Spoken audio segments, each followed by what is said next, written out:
Olá! O programa Assembleia Debate de hoje vai tratar de um pesadelo que afeta a saúde de milhões de brasileiros: os distúrbios do sono. Deitar e conseguir dormir de 6 a 8 horas consecutivas é uma grande dificuldade para mais de 40% da população, de acordo com a Organização Mundial de Saúde. Em cidades grandes como São Paulo, pouquíssimas pessoas admitem ter um sono tranquilo. Tenho apneia do sono e tenho refluxo. Infelizmente, não durmo bem. Eu acho que eu deveria dormir no mínimo 7 horas. Se por alguma razão eu deitar na cama e por alguma razão lembrar de algum problema que eu estou vivendo naquele instante, certamente eu vou me demorar para dormir. Se deixar, eu durmo até 12, mas normalmente eu durmo 8. O Instituto do Sono, que funciona há 23 anos na capital paulista, investiga, identifica e trata quem tem o distúrbio. É realizado um exame específico, a polissonografia, que avalia o paciente durante 6 a 7 horas de um sono espontâneo. Nós fizemos 3 levantamentos na cidade de São Paulo, em 3 décadas consecutivas. A última foi em 2007. E mostrou que na cidade de São Paulo, a insônia está piorando. Tanto a insônia para pegar no sono, como aquela insônia de meio da noite, como final da noite. A apneia do sono atinge cerca de 30% da população mundial. E em alguma fase da vida, entre 30% e 40% das pessoas terão insônia. Quando isso ocorre pelo menos 3 vezes por semana e por no mínimo 3 meses, você já está com o que nós chamamos de insônia crônica, né? Mas para você ter insônia crônica, não basta você demorar para dormir ou ter dificuldade para manter o sono. Isso tem que repercutir negativamente no seu dia. A apneia é uma doença em que a pessoa para de respirar durante a noite, né? Então, a apneia é sinônimo de parada respiratória durante a noite. Como é que a pessoa tem esse problema? Geralmente, homem, mas mulher também pode ter, ganha peso e o avançar da idade. Então, tudo isso faz a faringe da pessoa ficar mais relaxada, a garganta. Então, a pessoa vai dormir, a garganta vai relaxando, fecha, e qual é a consequência disso? Queda de oxigênio, né? Como se tivesse assim, uma obstrução, uma rolha na garganta, e a pessoa, para sobreviver, ela desperta sem perceber. São pequenos despertares. Então, ela passa a noite inteira, queda de oxigênio e adrenalina pelo despertar. E é interessante que é uma doença silenciosa. Quem tem a doença não percebe.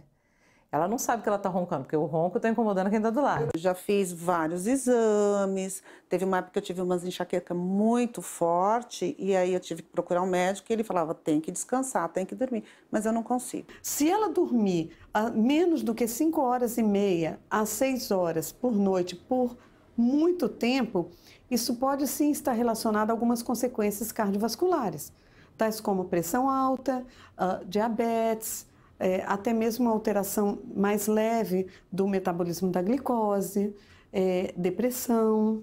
Então, existem coisas que podem ocorrer ao longo do tempo. Crianças e adolescentes também sofrem com distúrbios do sono. Então, na criança, diferente do adulto, pode ter problema de crescimento.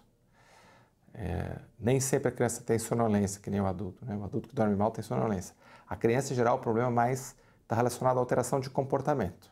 Então, a criança pode ter falta de atenção, hiperatividade, e às vezes isso pode, né, repercutir no desempenho acadêmico, né? Começa a ir mal na escola, um pouco, não aprende direito. Quando eu pego sono, eu durmo bem, mas aí quando eu não tô com sono, eu não consigo dormir, aí eu durmo umas 3, 2h30, por aí. A gente orienta que refeições copiosas, ao próximo horário de dormir, é absolutamente inadequado.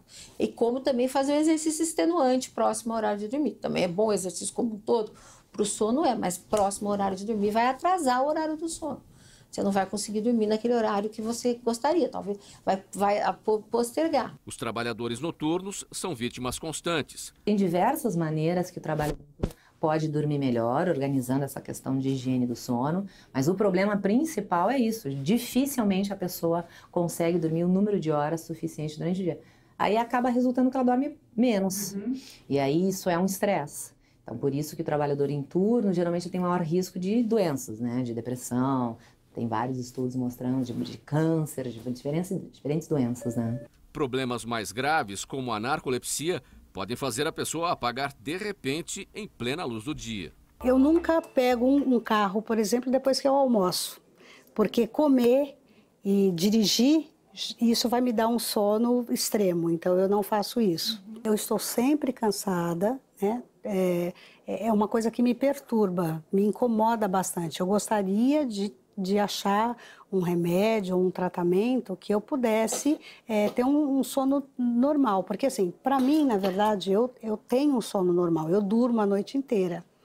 Mas eu não durmo. A pessoa tem uma sonolência brutal, né? Uma sonolência patológica, uma sonolência alta, assim, né? Então ela se expõe, a pessoa não tratada, ela pode cair no sono atravessando a rua, ela dirigindo, é perigoso, ela pode dormir. Então ela tem que fazer um sono muito regular, tem que respeitar coisas do sono, a pessoa que tem narcolepsia.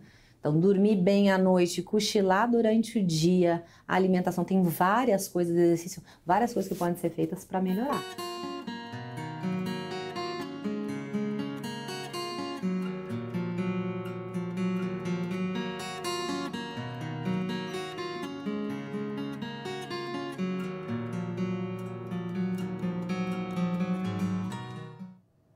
Deu sono, né? Não, para muita gente perdeu o sono.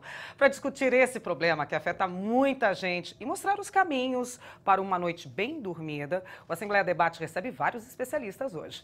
Aqui em nosso estúdio, a doutora Lia Bittencourt, ela é diretora clínica do Instituto do Sono. Seja muito bem-vinda, doutora. Obrigada. Nós também temos aqui no estúdio a doutora Luciana Palombini. Ela é especialista em sono pela Associação Brasileira do Sono. Seja muito bem-vinda também, doutora.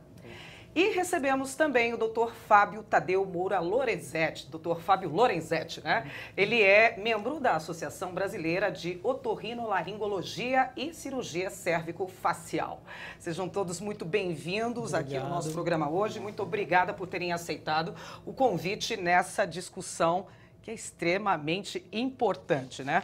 Vamos começar falando, então, dos distúrbios aí. A gente teve uma prévia na matéria, um pouquinho aí de apneia, falou sobre narcolepsia. Vou entrar nesses temas aqui aos poucos para todo mundo que está aí em casa entendendo. A gente tem uma arte agora para mostrar quais são os distúrbios do sono. Basicamente, o que a gente tem aqui, olha, insônia, ronco de apneia do sono, narcolepsia, bruxismo, sonambulismo. E a gente, então, vai começar esse debate aqui já falando sobre cada um desses distúrbios. Primeiro, a gente tem essa tal da insônia aí, né? Que ela vem junto aí no cardápio da noite nossa aí de muito brasileiro. Conta para pagar, filho que saiu tarde e não chega ainda. A gente tem vários problemas para essa insônia chegar aqui na gente, que afeta aí 30% da população mundial. E pelo que me parece, as mulheres são um belíssimo alvo disso. Vou começar aqui com a doutora Luciana. Insônia. In é de não. Né? Sônia, imagino, não tem sono. Não tem. Por que isso acontece? Da onde que vem? Enfim, vamos explicar isso daí, doutora. Então, insônia é isso, é a dificuldade em iniciar ou manter o sono, como a doutora Dalva explicou. Insônia, de vez em quando, não conseguir dormir. É normal, acontece com todo mundo, a gente considera um distúrbio depois de 3 meses, mais de 3 vezes por semana, né? É muito frequente e a causa geralmente é assim, tem diversas causas, que a insônia é uma queixa, né? Então, depressão, ansiedade, uso de medicação. Depressão? Depressão leva a insônia também. Mas, em geral, são pessoas que têm uma tendência, né? Então, assim, ela tem uma tendência que o cérebro, ele acende um pouco mais à noite que o normal. O problema é que a pessoa que tem essa tendência, ela ao longo da vida vai tendo hábitos que vão reforçando essa tendência. Piora, né? Vão condicionando o cérebro. Então é aquilo, a pessoa fica na televisão, no computador, com as preocupações, usa café até tarde, às vezes fuma um cigarrinho e tal. Então o cérebro que tinha essa tendência, ele aprende a não dormir. E para ele voltar a dormir, ele consegue reaprender. Mas a pessoa tem que rever todos esses hábitos inadequados, então a gente revê tudo para explicar, né? Então, medicação para insônia nunca é o único tratamento para insônia, porque sempre tem que mexer nos hábitos. Só que esses hábitos, se reorganizados, a pessoa volta a dormir. Só que ela tem que ter paciência e disciplina, mas consegue melhorar o sono, sim. Afinal, foram anos de maus hábitos para a gente chegar nesse quadro da insônia aí grave, né? Não foi uma coisa de uma hora para outra, assim. Sim. Vou passar aqui para o doutor Fábio sobre a minha dúvida. Aqui a gente está falando de maus hábitos alimentares, de os hábitos ao longo da vida mesmo, né? Enfim, de fumar, ou de já ser ansioso, né? Acho que a noite vai chegando, ao invés de ir acalmando, baixando a bola, a pessoa acho que vai elevando a ansiedade. Fisicamente, né? O senhor que é dessa área de otorrino, tem alguma coisa que predispõe, nesse caso específico da insônia, tipo um nariz obstruído, enfim?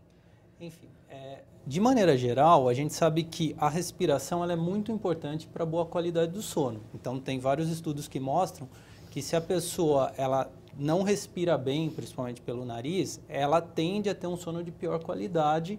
E isso é uma coisa que pode ter uma associação com a questão da insônia. Então, a gente parte do pressuposto que a respiração boa é a respiração feita pelo nariz. Sim, o normal é a gente respirar pelo nariz. Pelo nariz. Né? Todo mundo, o nariz ele serve para filtrar o ar, aquecer, umidificar, para que o ar chegue nos pulmões numa condição mais adequada. Então, esse é o normal. O que acontece é que se a pessoa tem já uma tendência a ter insônia ou outro distúrbio do sono e ela tem uma associação de fatores, como uma obstrução nasal, por exemplo, isso pode prejudicar ainda mais a qualidade do sono dessas pessoas. Agora, vale lembrar que a insônia, a gente considera isso como insônia, como foi falado, quando isso repercute no dia a dia da pessoa. E a gente tem que saber separar, a população saber separar, que existem pessoas, por exemplo, que são dormidores curtos, que a pessoa dorme menos do que a média da população. Uma pessoa doente? Não necessariamente. Uma característica. Não, é uma característica biológica que algumas pessoas têm. Então, não adianta a gente apontar o dedo para a pessoa falando, você dorme pouco, você vai ter vários problemas. Às vezes é dela mesma. Exatamente. Né? Isso é uma característica biológica e também nós temos o que é muito comum na sociedade atual, que é a privação de sono. Que a pessoa dorme menos do que ela precisa. Mas daí eu tenho uma lista. Porque por conta dos afazeres, enfim, das atividades profissionais. Tem dito horário comercial que se estende, sei lá até que horas. Então, a gente tem que saber diferenciar uma coisa de outra, né? Mas a insônia realmente é bastante prevalente na população. Né? Mais em mulher ou não? Sim, é mais comum no sexo. A gente que pensa mais na vida, é isso? A gente pensa mais, ou isso tem a ver com hormônio, tem a ver, enfim. Existem vários componentes e várias formas de se explicar, mas com certeza essa associação que foi falada com ansiedade, com transtornos de humor, com depressão, né? Tem casos, por exemplo, de pessoas que estão entrando num quadro de depressão, que o primeiro sintoma que aparece é uma insônia que a gente chama de terminal, aquela pessoa que acorda muito cedo, de repente ela dorme, de repente ela acorda, 4 horas da manhã e não consegue mais dormir. E às vezes esse é o primeiro sintoma que aparece de um quadro que vai se desenvolver de uma depressão. Então essa associação é muito frequente. Olha, dessa daí eu não sabia não, achava que a insônia ela só tinha problema para começar a dormir, né? E não de repente acordar antes também e não continuar o sono, né? Não voltar ao sono. Sobre esse acometimento com mulheres, doutora Lia, e da população brasileira, assim, tem remédio? Insônia, fora mudar hábitos, fora, eu digo assim, a gente viu ali na matéria a Rose, né, a secretária, dizendo, eu queria um remédio para tomar e fazer assim, ó, dormir, tarará. Até tem esses remédios, não tem? Tem. Todos nós, assim, a gente procura algo milagroso para estancar uma coisa que a gente sente, mas é como a doutora Luciana falou, os bons hábitos do sono é fundamental, então, para todo o insônia, ter bons hábitos, horários regulares, atividade física, sair da cama quando não tem sono, isso é importante, porque ficar na cama propicia o medo de não dormir. Agora, além disso, tem duas fontes de tratamento que são importantes estarem associadas. A gente fala terapias cognitivas comportamentais, ou seja, técnicas para relaxar, aprender novamente a dormir, aprender a dormir, olha só. Tirar o estresse. E medicação. Hoje em dia, a terapia cognitiva comportamental junto com a medicação é a melhor associação. Porque tem pessoas que têm uma insônia muito grave que você tem que realmente medicar. Hoje a gente dá preferência para remédios que tratam a causa e não só um paliativo, como os hipnóticos, remédios para dormir. Muitas vezes o que a pessoa precisa é um antidepressivo, para melhorar o humor e consolidar o sono. E quando precisa de remédio, a gente usa de curta ação, que não fique tempo muito prolongado no organismo, porque esses remédios podem dar dependência, sonolência no outro dia, risco de acidentes, né? Exatamente o quadro aí que a nossa personagem ali, a Rose, falou no ar, né? Que ela não pode almoçar e já pegar um carro e dirigir, porque a noite mal dormida dela vai se refletir nesse momento aí que o organismo dá uma baixa aí, né, tendo que fazer a digestão. A gente está falando sobre distúrbios do sono e o Dr. Fábio falou que tem gente que tem essa insônia aí que 4 horas da manhã pega e acorda, mas que também tem gente que tem é do corpo mesmo, é físico, dormir menos do que outras pessoas. Aí me vem a pergunta à cabeça que vocês devem estar fazendo em casa agora. Quantas horas de sono cada um deve ou tem que dormir? Enfim, a Fundação Nacional do Sono, lá nos Estados Unidos, revisou 320 pesquisas para atualizar a recomendação de quantas horas de sono são necessárias diariamente para ficar com a saúde em dia. E aí, a gente tem agora uma arte que está mostrando as horas necessárias de sono de acordo com a faixa etária. Recém-nascidos, olha que beleza, de 14 a 17 horas de sono por dia. De 4 a 11 meses, de 12 horas a 15 horas de sono. De 1 a 5 anos, de 10 a 14 horas. De 6 aos 13, de 9 a 11 horas, aí já começa aí a adolescência, dos 14 aos 17. De 8 a 9 horas, aí ela vai parecendo, né? Dos 14 aí até os 64 anos, acima de 7, 8, 9 horas de sono. Dá para encaixar isso daqui, doutora Luciana? Dá para encaixar essa regra para todo mundo? Não, isso é uma preocupação mundial, que realmente as pessoas não estão priorizando o sono. Mas se o... Então, no mundo inteiro, nos últimos 20 anos, diminuiu de 1h30, mais ou menos, para todo mundo. Dormir para quê, né? Porque realmente a pessoa tem muito a fazer. Agora, um dos problemas da pessoa, realmente, eu preciso de 6 horas e eu fico bem, um dos problemas é que a pessoa, depois que dorme pouco, ela perde essa capacidade de julgamento. Então, eles fizeram estudos, eles fizeram estudos de chamar todas as pessoas que dizem que com 6 horas ficam bem. Eu fico bem, me sinto bem, acordo um pouquinho cansado. E obrigaram a dormir 8 horas. Todas elas melhorou função mental, tal. Então, a pessoa, para saber o quanto ela precisa, é o que a Academia Americana hoje, né, com referência, né? 2 semanas, 14 dias, dormindo o quanto quiser, 7, 8 horas, para ver se não melhora. Porque a pessoa acha que se adaptou a dormir 6 horas. E não é verdade. Tem um estresse, que é o que ele falou, de dormir pouco, privação de sono, gera estresse. Nossa, essa daí eu realmente não sabia. Doutor Fábio, por que a gente precisa dormir? Bom, uma pergunta simples, né? Mas por que deve ter gente em casa falando, para que dormir? É curioso, né? Antigamente ninguém ligava muito para essa questão do sono, mas se a gente for analisar, a gente passa 1/4 a 1/3 da nossa vida dormindo, né? E a própria medicina, né? A gente tempo perdido? Não, de maneira alguma. É um tempo onde a gente precisa desse descanso para que o organismo possa se restabelecer em uma série de fatores, enfim, que vão proporcionar, tanto do ponto de vista físico, do ponto de vista mental... O que acontece quando a gente dorme? Quando a gente dorme... Fora o que a gente já sabe, né? Sim. Então, o que é importante é assim, a pessoa precisa ter não só um número adequado de horas, mas que ela tenha uma qualidade de sono boa, com uma distribuição adequada dos estágios do sono. Então, em cada estágio do sono, a gente tem alguns fenômenos biológicos que ocorrem. Por exemplo, o sono REM, que é uma etapa do sono importante, a gente tem nessa fase, nós temos um relaxamento muscular do corpo, porém com intensa atividade cerebral, onde a gente é aquela hora que o olho fica mexendo, né? Exatamente. Está tão profundo que o globo ocular fica de um lado para o outro, né? Movimentos oculares rápidos e é na fase do sono que a gente sonha, né? É nessa hora aí que a gente está sonhando. Nessa hora que a gente tem os sonhos, pelo menos os sonhos mais elaborados. Que é importante também. Sem dúvida. Então, assim, quando a pessoa fala, não, eu durmo bem porque eu durmo 8 horas, por exemplo. Tá. O que importa é saber se nessas 8 horas, se a pessoa está tendo uma qualidade de sono adequada. Porque se a pessoa tiver, por exemplo, como foi falado, uma apneia do sono, né, num grau severo, provavelmente a qualidade desse sono vai estar comprometida. Então, por mais que a pessoa durma 8 horas, 9 horas, ela vai acordar cansada, ela vai sentir sonolência durante o dia e ter uma série aquilo vai prejudicar a saúde dessa pessoa. Mas o doutor Fábio falou aí dessa fase REM do sono, que é a parte que a gente sonha, tudo que o globo ocular mexe.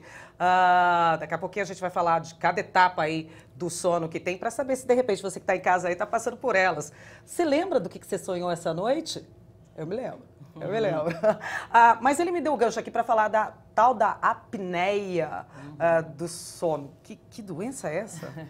É uma doença, como foi falado no início do programa, em que é muito frequente, nós fizemos um estudo em São Paulo, 1/3 da população pode ter essa doença.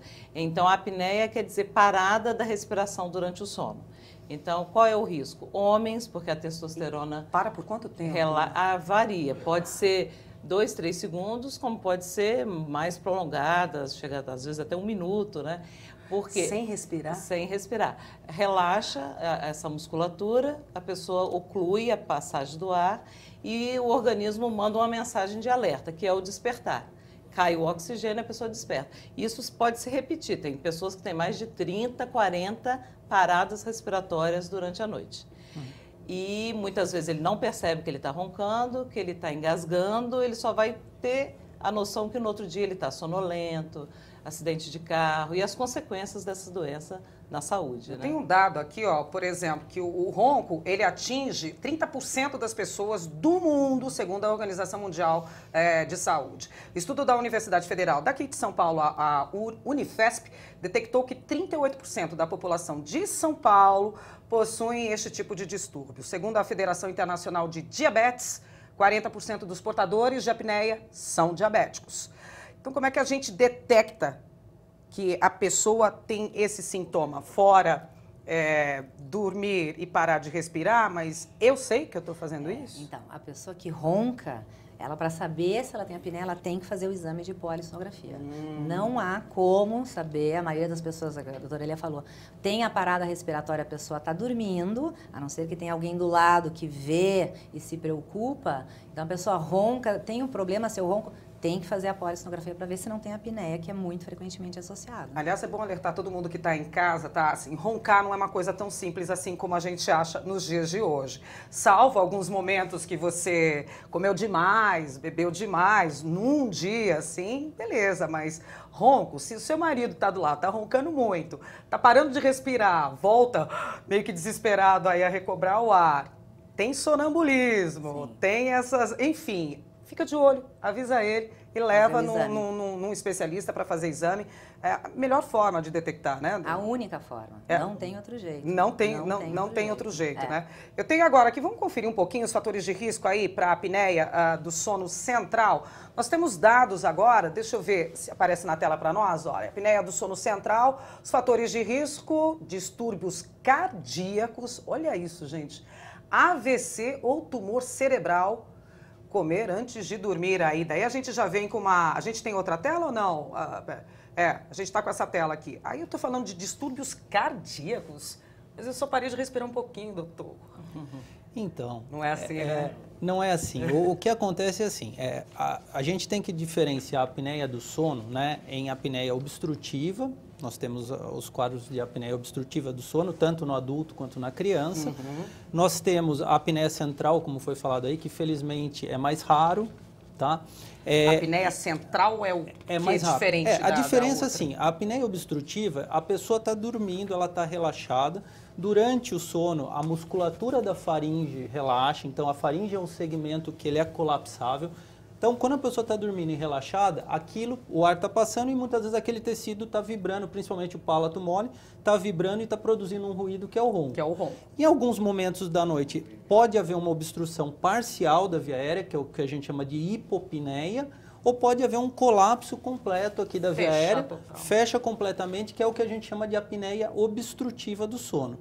A apneia central é diferente, você está deixando de ter o estímulo respiratório. Então, a pessoa parou de respirar, não porque fechou a via aérea, mas porque ela não teve o estímulo para respirar. Então, o tratamento é diferente, aí muitas vezes o quadro é diferente. Por isso que existe associação, por exemplo, pacientes que têm, como foi falado, doenças cardiovasculares, principalmente insuficiência cardíaca congestiva, AVC, eles podem ter o que a gente chama de respiração de Cheyne-Stokes, que é um subtipo aí de apneia central. Agora, o que é mais comum na população é a apneia obstrutiva, é o que a gente mais costuma ver. E a apneia obstrutiva, assim como foi falado, ela gera uma série de consequências ruins para a saúde e pode, inclusive, ter associação com hipertensão, com doença cardiovascular, aumenta o risco se a pessoa tiver apneia e não tratar. Porque durante toda a noite a pessoa não está respirando bem, a taxa de oxigênio no sangue cai abaixo do normal. Então, isso gera um sofrimento para o coração, para o cérebro, para uma série de órgãos do corpo. E é por isso que é importante tratar. Então, detectar, como foi falado, o ronco é um sinal de alerta. Quando a pessoa observa ali que o marido ou que a esposa está tendo aquelas paradas respiratórias, é importante procurar um médico especialista para que o médico possa avaliar o caso e solicitar, no caso, o estudo do sono, a polissonografia é o padrão ouro, para que se possa fazer o diagnóstico e fazer o tratamento adequado. Olha só quanta informação, hein? Existe um aparelho que pode ajudar quem sofre de apneia do sono, mas a gente só vai mostrar daqui a pouquinho, depois do intervalo. Uma pausa para algo e a gente volta já já.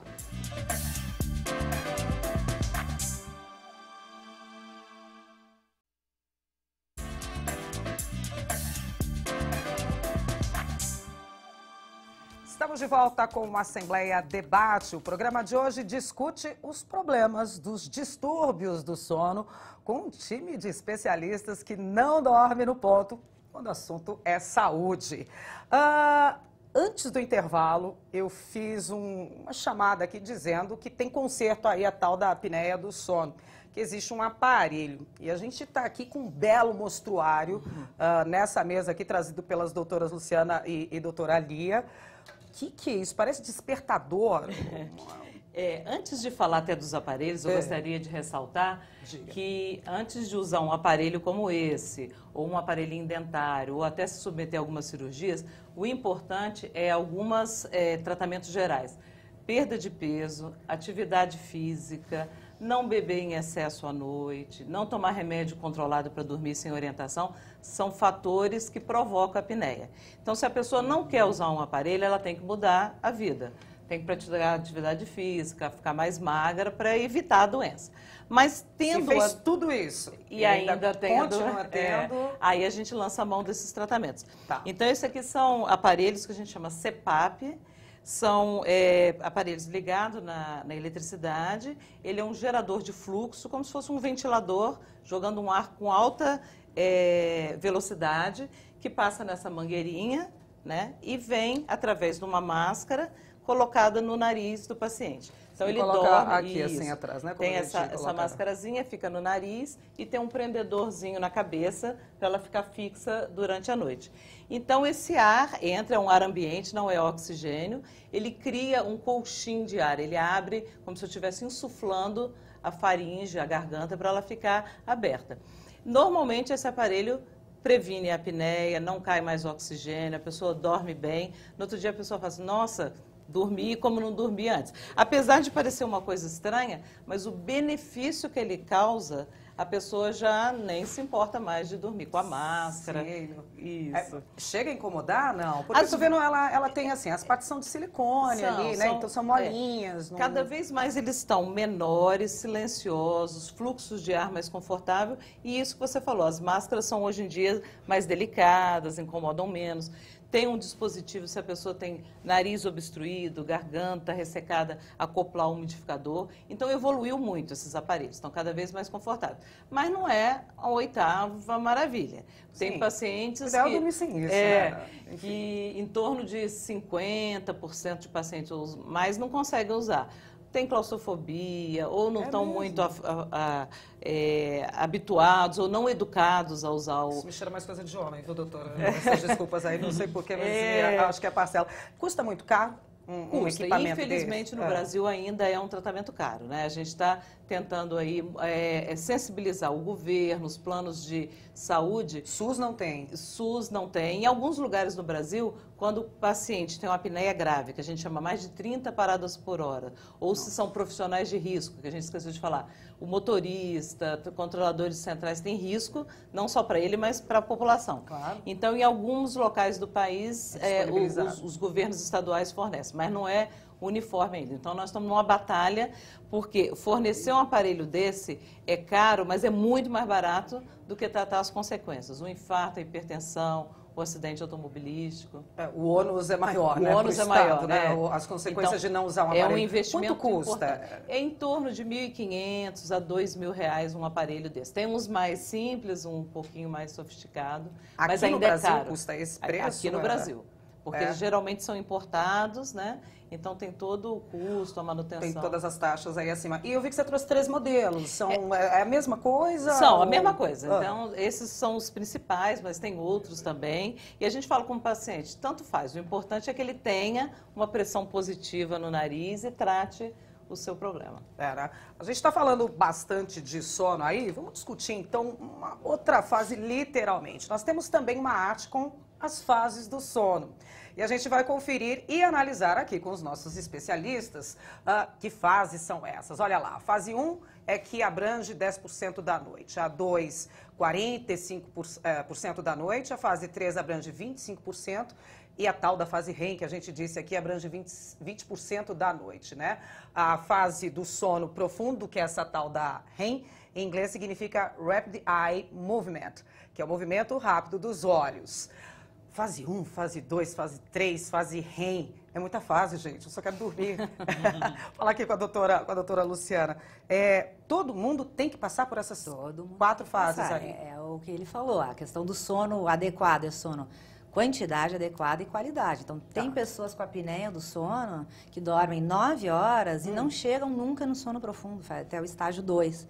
Uma pessoa não entende, eu durmo 9 horas, eu acordo cansado, é porque não tem as fases adequadas. Então, vamos lá. A fase 1, qual que é essa fase? A fase 1 é um intermediário, tá meio acordado, o cérebro está se organizando para dormir. Tá meio lá, meio cá. Eu ainda ouço algumas coisas assim, mas já tem uns apagões assim, mas essa é a fase 1, que dura 25% da noite. Isso. Aí a fase 2 é que desconectou, né? Tem alguns sinais no eletroencefalo que a gente vê que o cérebro apagou mesmo.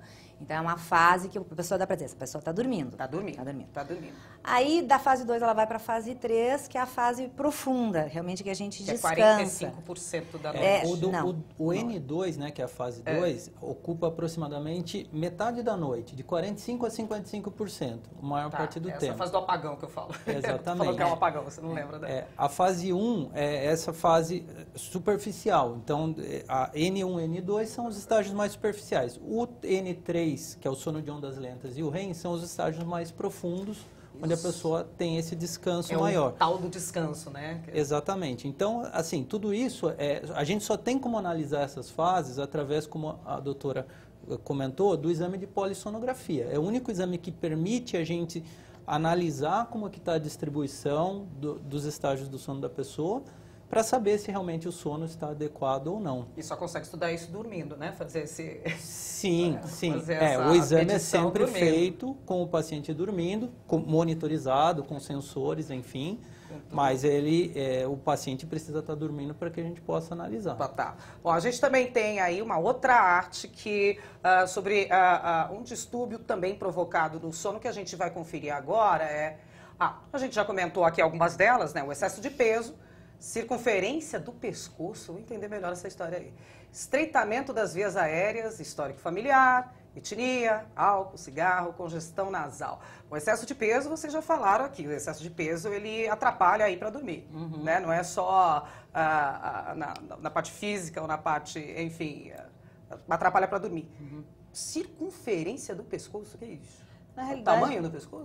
Na realidade, ele é até talvez uma consequência do excesso de peso. Então, pessoas que têm um pescoço mais largo, aquela síndrome, o cara vai botar a camisa para ir num casamento, não fecha aqui, tem que ser uma camisa maior. Então, a gente fala, ele já tem uma circunferência cervical aumentada. Isso pode refletir uma obesidade, acúmulo de tecido gorduroso nessa região. Então, a circunferência aumentada favorece ter um estreitamento da faringe. Ele tem um pescoço largo por fora, mas provavelmente a luz, o lúmen, é pequenininho. É pequenininho. E daí os outros que a gente falou, cigarro, tudo favorece a obstrução. Uma feijoada à noite, que não é boa, né, gente? Assim, a digestão vai demorar, vai ser difícil, vai atrapalhar o sono. Eu falei lá no início do programa sobre um nome estranhíssimo, que parece que a pessoa tem apagão aí ao longo do dia, enfim, a tal da narcolepsia, que é um distúrbio também de sono caracterizado por uma sonolência diurna, por vezes com ataques de sono. A narcolepsia ainda é pouco diagnosticada. Ela é um distúrbio crônico e que não desaparece completamente. Apesar de não existir nenhum tipo de cura ainda, vários medicamentos e mudanças nos hábitos de vida são capazes de reduzir os sintomas. Já existe estudo sobre esse distúrbio aqui no Brasil? Doutor, o senhor tem conhecimento disso? Sim. A narcolepsia, felizmente, ela é um distúrbio, desses distúrbios do sono que foram citados, ela é um distúrbio bem mais raro na população em geral. Na verdade, no Brasil, exatamente. Mas ela é uma das causas de hipersonia, né? Na classificação internacional de distúrbios do sono, a gente tem a narcolepsia dentre esse grupo das hipersonias, e trata-se assim, de uma doença com algumas particularidades, né? Que o paciente, além de ele ser extremamente sonolento, são pessoas que podem ter um sintoma que a gente chama de cataplexia, que pode estar presente ou não, mas é que a pessoa, de repente, ela apaga, não, ela como se ela desmaiasse durante o dia, e isso pode ocorrer totalmente ou parcialmente, e geralmente em momentos de emoção. Então, se a pessoa tem ou uma emoção negativa ou positiva, pode ser, de repente, a pessoa ouvir uma piada, vai dar uma gargalhada e tem uma cataplexia. Então, um desmaio, entre aspas. Isso, né? pode ocorrer na narcolepsia, assim como outros sintomas, como a paralisia do sono, que é a pessoa que acorda e não consegue se mexer, ela está acordada e não consegue se mexer. Isso é um sintoma isolado que pode ser comum na população, não ser uma doença. Mas quando vem junto com esse grupo de sintomas, então, alucinações hipnagógicas, a pessoa que tem, quando está pegando no sono, ela começa a ter algumas alucinações. Paralisia do sono, cataplexia, essa hipersonolência diurna, podem ser sintomas dessa doença que chama narcolepsia e que, felizmente, é uma doença rara na população. Nossa, é realmente esclarecedor, assim, não sabia de tudo isso. Sabe quando a gente começa a dormir e toma aqueles sustos assim? É normal?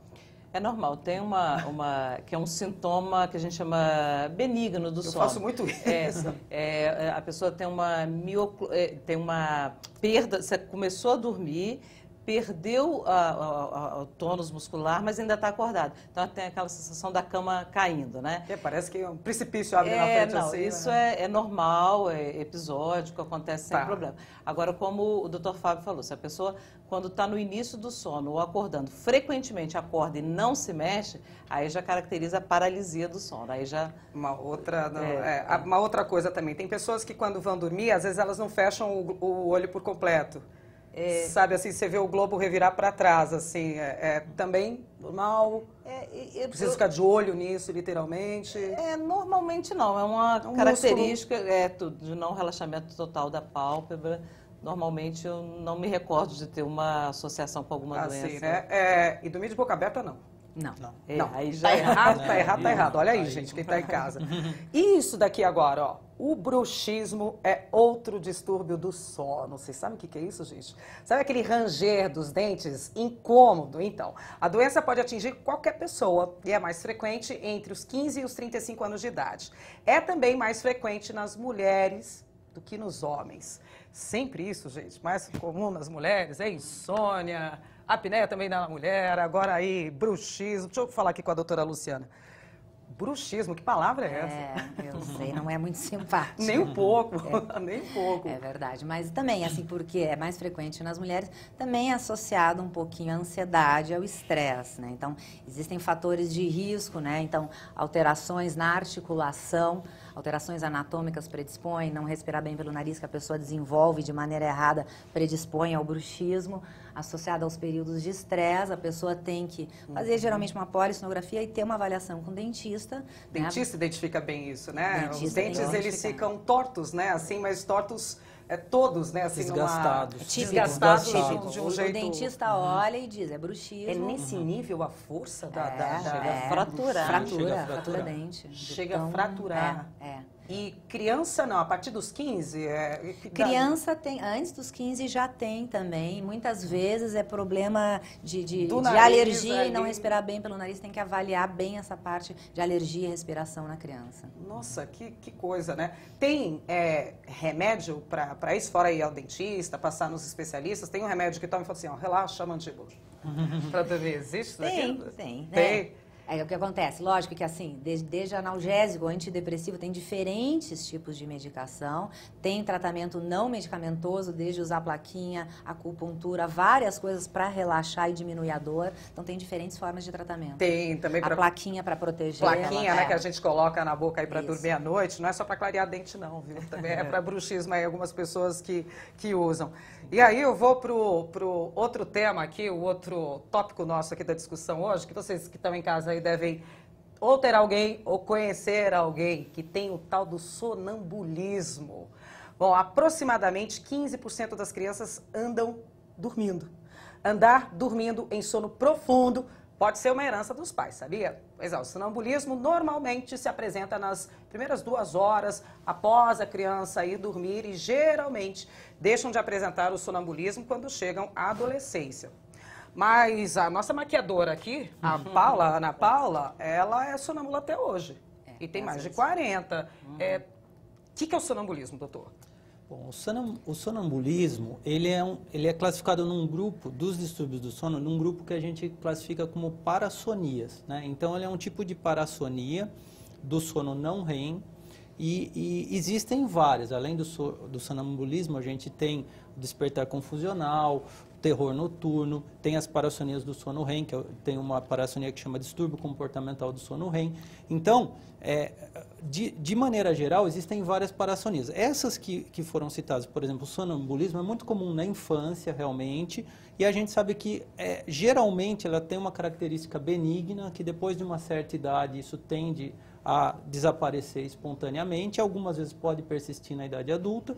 Porém, nesses casos, quando realmente existe um sonambulismo persistente, é importante investigar com um especialista do sono, fazer uma consulta, um estudo mais adequado, para ver se não tem nenhuma outra patologia associada, né? Porque, como eu citei, o distúrbio comportamental do sono REM, por exemplo, é uma patologia rara que a pessoa ela vivencia os próprios sonhos. Então, a pessoa, durante a noite... Ela não está vendo nada? Não, mas ela... Gente, é impressionante, porque a pessoa fala, ela cozinha, ela escreve. É uma coisa até perigosa do ponto de vista legal, porque existem casos que você pode ter agressão, né? A pessoa que está dormindo junto, de repente, a pessoa agredir, sem saber, muitas vezes, inconscientemente. Não é... Então, quando realmente foge um pouco do habitual, é importante investigar e passar com um especialista para poder fazer um estudo adequado. Tem uma coisa que me veio à cabeça aqui que a mãe da gente fala, né? Não pode acordar. Quem é sonâmbulo, né? Você não pode acordar. Pode não, doutora? Isso não existe, não. Porque essas pessoas, tanto com o sonambulismo, o distúrbio comportamental do REM, ela está parcialmente acordada, mas gesticulando, tendo tônus, mas o cérebro está naquela fase do sono, ou no sono 3 ou no REM. Então, quando você acorda o sonâmbulo, ele está naquela fase bem profunda. Então, ele acorda, ele está confuso. Ele volta a dormir e não lembra no outro dia. Está em pé no meio da sala, né? Enfim. Então, acordar o sonâmbulo, pelo contrário, é até recomendado. Por quê? Uma coisa importante nesses distúrbios, dessas parassonias, proteger o ambiente. Porta trancada, janela, porque numa dessa a pessoa pode se machucar. É o grande problema dessas doenças. Então, proteger o ambiente, acordar a pessoa, ela volta a dormir e no outro dia ela tem uma amnésia, ela não lembra. Mas como o doutor Fábio falou, você falou da funcionária aqui, quando isso acontece na fase adulta e é muito frequente, tem que tratar, não só protegendo o ambiente, mas remédio para a pessoa relaxar e não realizar os movimentos, né, para não machucar. Que dá medo, viu? É que eu não posso contar o que a Ana Paula fez, mas dá medo. Tem uma outra pergunta também, que surgiu ao longo da nossa conversa, antes da gente entrar aqui nos estúdios, que acho que você, quem está em casa, pode estar com ela também aí na ponta da língua. Uma pessoa que não sonha há muito tempo, ela está com problema para dormir ou ela é esquecida mesmo? Como é que a gente vê isso daqui, doutora? Não, isso aí não é um indicativo para dizer que é um problema ou não é um problema. Ah, não, porque tem gente que não lembra mesmo, pode ser né? Só que ela não lembre, não Nem quer todo dia dizer a gente nada, lembra. não quer dizer nada. Tá, mas agora, eu não sonho há muito tempo. Sim, eu estou falando agora categoricamente para a senhora, doutora, eu não sonho tem pelo menos 1 ano. É grave essa minha colocação? Então, assim, por exemplo, assim, tudo que é distúrbio do sono, que piore a qualidade do sono e dificulta a consolidação no sono, pode prejudicar os estágios do sono. Então, dizer, eu não sonho, acordo cansado, pode ter um distúrbio, é melhor ver numa polissonografia para ver se o sono está com a quantidade e os estágios normais, é bom para garantir que não tenha um problema propiciando isso. Mas essa informação isolada não é suficiente para diagnóstico. Não é suficiente, E né? muitas vezes você até sonha, mas você não está despertando na fase REM. Então, como o doutor Fábio falou, é onde você lembra. Então, às vezes você está tendo até um sono bom, está sonhando, mas não lembra do sonho. Não lembra. A senhora costuma dormir em que posição, doutora? Desculpa essa pergunta, mas se a gente está falando de sono... É uma coisa interessante. Eu dormia, antes de ter a gestação e o filho, eu dormia muito de bruço. Só durmo de bruço. Depois da gestação, você não consegue, você passa a dormir de lado. Então, hoje em dia, eu durmo mais de lado. Mais de lado. Tá, então, e tem lado direito, lado esquerdo? É mais esquerdo, mas isso varia muito. Cada um acha uma posição, melhor tipo de ali colchão, travesseiro. Isso é muito individual. A gente fala assim, dormir mais de lado e com a cabeceira levemente elevada favorece não só a parte ortopédica, mas como a respiração, o refluxo, né? Refluxo. A senhora dorme de bruços, de lado? Eu durmo de lado, né? De bruços eu acho bom, mas existe uma questão que sobrecarrega a cervical, não tem jeito. Então você fala... Põe travesseiro embaixo da barriga. Eu só durmo de bruço, de bruço. Sim, mas existe um preço a se pagar, né? O melhor é o de lado, lógico, mais anatômico. Só para ser aqui democrático, só dorme de que jeito? Porque senão eu vou cortar o médico aqui. Só dorme de que jeito? Eu durmo de lado. De lado também. 2 travesseiros, um travesseiro? Um travesseiro. Um travesseiro só. Enfim. Eu tenho aqui mais uma pergunta, essa é bastante específica, na verdade, mas que algumas pessoas que têm isso em casa podem se identificar. Existe uma pessoa com problemas neurológicos, tomou um remédio para dormir. O nome do remédio é esse, né? Hidrato de cloral, por 14 anos, né? Um bom tempo aí. O medicamento deixou de ser produzido e não tem outro no mercado para substituí-lo, já que ele era manipulado. Hoje o paciente dorme pouco e mal. Olha só, existe a possibilidade do organismo um dia deixar de precisar do medicamento, assim, o tal do desmame total. O senhor, doutor, é mais chegado nesse assunto, na verdade, que é bastante específico? Acho que todos nós, o nosso dia a dia é lidar com distúrbios do sono, mas principalmente os distúrbios respiratórios do sono. Né? O que eu como otorrino, que é uma especialidade clínica e cirúrgica, a gente vê muito paciente com ronco, apneia do sono, mas por ser especialista em sono, a gente acaba vendo outras patologias também. Nesse caso, que tomava um remédio para dormir, agora saiu do mercado. Muitas vezes, assim, o hidrato de cloral, ele é um medicamento que era muito utilizado em crianças e até para alguns procedimentos, né, até para induzir o sono na criança, era utilizado. O que acontece é assim, muitas vezes esse medicamento, se a pessoa parou de tomar paulatinamente e continua dormindo razoavelmente, não há necessariamente uma indicação de continuar ou de substituir por outro. Mas eu acho que sempre nesses casos o que vale mesmo é fazer uma consulta com um especialista, porque o especialista vai identificar realmente se existe ali algum distúrbio neurológico. Ou troca o especialista que está consultando, né? Exatamente. Porque assim, o outro tem uma outra solução. Sempre existe alguma maneira, seja com outros medicamentos, em alguns casos, de tratar para que a pessoa tenha uma qualidade de sono boa. Isso é fundamental. Então, tem que dormir. A pessoa precisa dormir bem. Qualquer ser humano tem que dormir, né? Senão saúde, vai acarretar... Para a saúde isso é fundamental. Para a saúde isso é fundamental. Vocês já tiveram esses casos específicos com esse tipo de remédio, doutora? Com esse nem tanto, porque como o Fábio falou, era mais usado em criança, mas tem muito uso de benzodiazepínicos, que antigamente se usava muito para insônia, são remédios que vão causando dependência.